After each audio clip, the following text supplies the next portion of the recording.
저희가 신축 아파트 입주하시는 고객님들을 많이 만나는데 가장 많이 물어보시는 질문이 아무래도 가격, 줄눈 시공 비용을 많이 궁금해하시고, 두 번째가 살다가 필요해지면 그때 줄눈 해도 되지 않나요?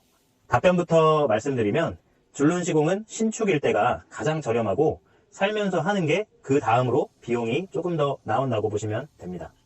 그리고 비용도 비용인데 불편한 점이 조금 있습니다. 우리가 새 차 살 때 처음에 옵션으로 안 하면 나중에 따로 하기가 어렵고 그냥 타고 다니게 되듯이 줄눈 시공 안 하고 그냥 살게 되는 경우도 많으시긴 한데요. 살면서 한다는 건 진짜 큰맘 먹고 하셔야 하는 것 같아요. 오늘은 줄눈 시공을 신축일 때와 나중에 살면서 하는 게 무슨 차이점이 있는지에 대해서 말씀드려보려고 합니다. 그리고 줄눈 시공을 어디까지 해야 되는지 줄눈 시공 경력 12년차 저 김사부가 알려드리려고 하니까 영상 끝까지 보시면 줄눈 시공을 생각하시는 분들에게 많은 도움이 되실 거예요. 일단 신축일 때는 백시멘트도 순두부처럼 잘 긁어집니다. 수공구로도 충분히 제거가 될 만큼 딱딱하지 않습니다. 간혹 신축이지만 백시멘트가 딱딱한 현장이 있기도 하지만 대부분은 잘 파집니다. 그래서 인원 투입이 적게 들어가도 충분하기 때문에 신축의 견적이 구축에 비해서 조금은 저렴한 거고요. 그리고 물 사용을 하지 않은 상태이기 때문에 현장을 말리면서 시공해야 할 일도 없어서 구축에 비해서 작업 시간도 짧게 완료가 됩니다. 이런 작업 환경이기 때문에 신축이 구축에 비해 가격이 조금은 저렴한 거고요. 이에 반해서 구축, 즉 물 사용을 2년 이상 한 공간은 백시멘트가 딱딱해져 있기 때문에 일단 밑작업부터 시간이 2배 이상 걸립니다. 수공구로는 어림도 없는 현장도 많고 수분이 차 있는 경우는 일일이 다 말려가면서 시공을 해야 되기 때문에 시간이 얼마가 걸릴지 가늠이 안 되는 경우도 있습니다. 타일을 열풍기라는 기계로 말리는데 한 번은 한쪽 구멍에서 바람을 쐬면 다른 구멍으로 타일 밑에 고여있는 물이 계속 나와서 3시간을 말린 적도 있었네요. 안 말리고 그냥 시공을 할 수도 있지만 그렇게 되면 줄눈이 오래 못 가서 떨어질 수 있기 때문에 어떻게든 다 말리고 작업을 해야 합니다. 그리고 이건 저희 사정이고 살면서 줄눈을 한다는 게 불편한 점이 고객님한테도 있습니다. 일단 물 사용을 못한다는 불편한 점이 있고요. 시공하기 최소 2일 전 그리고 시공 당일 하루 이렇게 3일 동안 물 사용을 못해서 큰 불편함이 있죠. 저희가 사용하는 폴리우레아 줄눈제의 경우에 이렇게 3일 정도 물 사용을 못한다고 생각하시면 되고, 케라폭시의 경우는 총 3일을 더해서 6일 동안의 물 사용을 못하게 되기 때문에 사실 살면서 하신다는 거는 굉장히 불편함이 크다고 보시면 됩니다. 그럼 대부분 욕실이 2군데인데 나눠서 하면 되는 거 아니냐고 물어보실 수 있는데 그것도 가능합니다.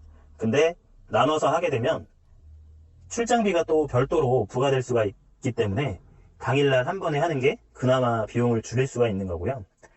이렇게 거주 중에 줄눈 시공을 하는 경우는 인력이 더 투입돼야 되는 경우도 있고 나눠서 하게 되면 출장비가 또 들어서 여러모로 견적이 다르게 나올 수밖에 없습니다. 그만큼 불편함도 많고 변수도 많아서 줄눈을 하실 생각이라면 무조건 이사하기 전 그리고 신축일 때 꼭 하시라고 말씀드리고 싶습니다.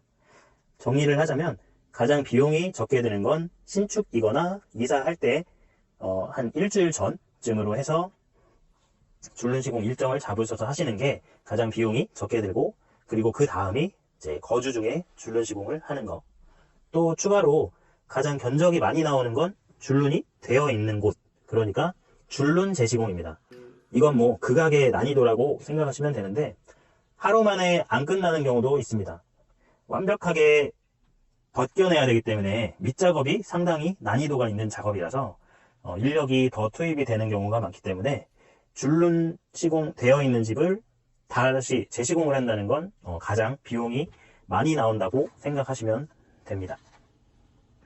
그리고 또 추가로 많이 물어보시는 질문 중에 하나가 줄눈 시공을 어디까지 하는 게 좋을까요? 바닥만 할까요? 벽까지 다 할까요? 결론은 다 하면 너무 좋다. 저도 좋고 고객님도 좋고, 근데 돈이 문제다. 여유가 되신다면 다 해놓는 게 당연히 좋겠지만 저는 가성비적으로 고객님께 추천을 드리는 편입니다. 라이프 스타일에 맞게 하시라고 말씀을 드리는데, 혹시 앞베란다에서 화분을 놓고 물을 많이 주고 손빨래도 많이 하고 물 쓸 일이 많을 것 같다면 당연히 오염이 될 테니까 거기에도 줄눈을 하는 게 좋겠고, 그게 아니라면 굳이 안 하셔도 괜찮다라고 말씀을 드리거든요. 그리고 거기에 이제 물을 안 쓰시게 되면 발 매트를 깔아놓고 맨발로 다니시는 분들도 있기 때문에 거기에 비용을 들이는 것보다는 물을 많이 쓸 것 같은 곳에 비용을 들이시는 게 생활하시는데 훨씬 더 위생적으로 쓸 수가 있는 거니까요. 그리고 세탁실도 별로 물 닿을 일이 없어서 굳이 안 하셔도 된다라고 말씀을 드리는데, 이것도 마찬가지로 물을 많이 쓰실 것 같거나 아니면 여유가 되신다면 당연히 하시는 게 훨씬 더 좋겠죠. 그런데 제가 추천해드리는 범위는 현관은 이제 흙먼지가 많이 끼는 곳이고, 그 진동에 의해서 기존에 되어 있는 백시멘트가 많이 깨지거나 구멍이 나는 경우도 많기 때문에 현관은 꼭 하셔야 되는 부분이고, 그리고 현관이 깨끗해야 복이 들어온다는 이런 미신 같은 말도 있기 때문에 현관을 항상 깔끔하게 관리를 하시는 게 좋고, 그리고 욕실은 당연히 물을 많이 쓰는 공간이기 때문에 욕실은 꼭 하시는 게 좋다. 그리고 벽줄눈 같은 경우도 전체를 다 하시는 것보다는 일단 물을 많이 쓰는 곳, 샤워부스 안쪽이라든가 아니면 욕조, 디귿자면, 욕조가 있는 욕실 전체를 다 하시는 것보다는 비용을 조금은 이제 절약하신다고 생각을 하시면 욕조 면 닿는 부분, 이쪽 벽면까지만 하시는 것도 좋은 선택이라고 생각을 합니다. 그래도 뭐니 해도 가장 좋은 건 전체 다 줄눈 시공을 하는 게 아주 좋겠죠. 남편들이 청소가 힘든 아내들을 위해서 선물을 해주시는 건 어떨까요? 줄눈 시공이 필요하시다면 저희 입주 플래너 김사부를 찾아주시고 견적 문의도 환영합니다.